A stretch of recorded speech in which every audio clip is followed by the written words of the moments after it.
Narito na po ang lagay ng trapiko sa mga pangunahing kalsada sa Metro Manila mula sa GMA Roadwatch.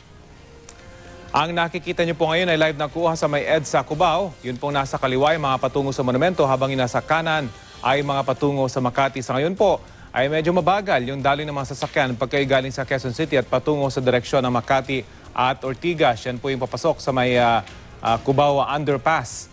Yun naman pong kabilang linya, paglalabas po ng Cubao Underpass at papasok na sa may Quezon City at Q-Mart, ay medyo may kaluwagan yung daloy ng mga sasakyan sa mga oras na ito.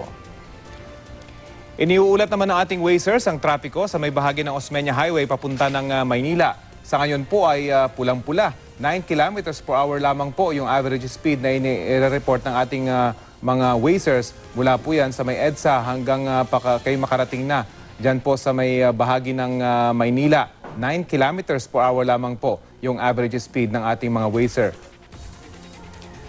Samantala, dito naman po sa may Ortigas Avenue, ay napaka-traffic din po pagkay galing ng Ortigas at palabas ng EDSA. Nasa 6 kilometers per hour lamang po yung average speed ayon po sa ating mga Wazer.